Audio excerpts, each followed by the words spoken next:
નમસ્કાર, ટીવી9 સમાચારો સાથે હું છું કોમલ. નવસારીની યુવતીની ટ્રેનમાં આપઘાતના કેસમાં પોલીસે તપાસ તેજ કરી છે. હવે આ કેસમાં અમદાવાદ ક્રાઇમ બ્રાન્ચ પણ તપાસમાં જોડાઈ છે. અમદાવાદ ક્રાઇમ બ્રાન્ચ અને એફએસએલની ટીમ ઘટના સ્થળે પહોંચી છે અને આ સમગ્ર મામલે તપાસ શરૂ કરવામાં આવી છે. ક્રાઇમ બ્રાન્ચની સાથે રેલવે પોલીસની ઉપરાંત ડીઆઈજી સુભાષ ત્રિવેદી અને railway SP Parikshita Rathod vaccine ground પહોંચ્યા અને પુરાવા એકત્રિત કરવાની કવાયત હાથ ધરી છે.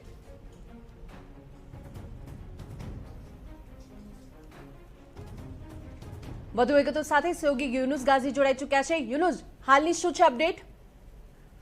કોમલ, નવસારીની યુવતી સાથે જે દુષ્કર્મની ઘટના ઘટી હતી તે ઘટના સ્થળે પુરાવાઓ એકત્ર કરવા માટે જે સિનિયર અધિકારીઓ છે તેઓના સીધા સુપરવિઝન હેઠળ અલગ અલગ જે ટીમો છે તેઓ કાર્યરત થઈ છે. એફએસએલ, ડોગ સ્ક્વોડ અને જે અમદાવાદ ક્રાઇમ બ્રાન્ચના જે 2 પીઆઈ છે તેઓની ટીમ ઘટના સ્થળે પહોંચી છે અને અત્યારે જે પુરાવાઓ એકત્ર કરવાની કાર્યવાહી શરૂ કરવામાં આવેલી છે. જે ડ્રાઈવર હતો તેને પણ સાથે રાખવામાં આવ્યો છે અને તે ઘટનાના દિવસે કઈ બાજુ શું બન્યું હતું અને જે બંને આરોપીઓ હતા તે કઈ જગ્યા ઉપર હતા તે તમામ બાબતો અંગે ઝીણવટપૂર્વકની તપાસ બાદ આગળની કાર્યવાહી કરવામાં આવશે. સીઆઈડી ક્રાઇમ એન્ડ રેલવેના DIG Subhash Trivedi, railway SP Parikshita Rathod અને તેઓની ટીમ ઘટના સ્થળે હાલ જે ઘટના સ્થળનું નિરીક્ષણ કરી રહ્યા છે અને રેલવે એસપી પરીક્ષિતા રાઠોડના સીધા સુપરવિઝન હેઠળ જે અલગ અલગ ટીમો બનાવવામાં આવી છે, જેમાં 2 ડીવાયએસપી, 8 પીએસઆઈ, 4 પીઆઈ અને તેઓની જે ટીમો છે તેઓને અલગ અલગ ટાસ્ક સોંપવામાં આવ્યો છે. અને હાલ જે યુવતી જે સ્થળે રાખી હોય અથવા તો જે આરોપીઓ છે તેઓ જે સ્થળે ફર્યા હોય ત્યાંથી પુરાવાઓ એકત્ર કરવાની કાર્યવાહી કરવામાં આવી રહી છે કે જેથી આ આરોપીઓ સુધી પહોંચી શકાય અને આરોપીઓનું પગેરું મેળવી શકાય. સૂત્રો તરફથી જે વિગતો મળી રહી છે તે મુજબ જે સ્થળેથી યુવતી ઘટનાના દિવસે એટલે 29મીની સાંજે અને ત્યાર પછી રાત્રે જે સ્થળોએ ફરી હતી ત્યાં જે કેટલાક શંકાસ્પદ લોકો છે અને સુરત રેલવે સ્ટેશન ઉપર તેની આસપાસ પડતા કેટલાક શંકાસ્પદ લોકો છે તેઓનું પગેરું મેળવવાની કવાયત અમદાવાદ ક્રાઇમ બ્રાન્ચની ટીમ, વડોદરા ક્રાઇમ બ્રાન્ચ તથા રેલવે પોલીસની અલગ અલગ ટીમો દ્વારા કરવામાં આવી રહી છે. કોમલ જી, આભાર સમગ્ર માહિતી બદલ. તો મહત્વપૂર્ણ સમાચાર કે જ્યાં યુવતીની આત્મહત્યા અને દુષ્કર્મનો કેસ, આ સમગ્ર મામલે રેલવે ડીઆઈજી સુભાષ ત્રિવેદી અને રેલવે એસપી વેક્સિન ગ્રાઉન્ડ પહોંચ્યા છે. જ્યાં દુષ્કર્મ થયું ત્યાંથી પણ હવે તપાસ કરવામાં આવશે. અમદાવાદ ક્રાઇમ બ્રાન્ચ અને એફએસએલની ટીમ પણ ઘટના સ્થળે પહોંચી છે. રેલવે પોલીસ અને અમદાવાદ ક્રાઇમ બ્રાન્ચ હવે પુરાવા એકત્રિત કરવાની કવાયત શરૂ કરી છે.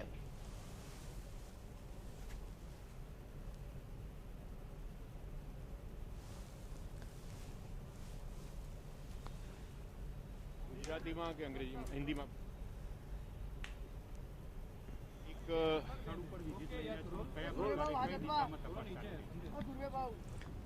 એક દીકરી બાળકી એની આત્મહત્યાનો બનાવ બનેલો, જેની ગંભીરતાને જોઈને અમારા રેલવેના એસપી શ્રીમતી પરીક્ષિતા રાઠોડજીએ શરૂઆતથી જ આ તપાસને પીઆઈને સોંપેલી. એ દીકરીની પાસેથી જે માહિતી મળી છે એમાં ગંભીર વિષયો જણાય છે આત્મહત્યાના દુષ્પ્રેરણ માટેના કારણો માટે. એટલે સરકારશ્રીએ આ બાબતને ગંભીરતાથી લઈને ડીજીપી સાહેબે અને સરકારશ્રીએ આ બનાવની ગંભીરતા પૂરતા પુરાવા શોધી આરોપીને પકડવાની અને બળાત્કાર કે એવા કોઈ પ્રકારની ઘટના બનેલી હતી કેમ એની સંપૂર્ણ ખાતરી કરી આરોપીને નશ્યત કરવાની આ કાર્યવાહી ચાલુ છે.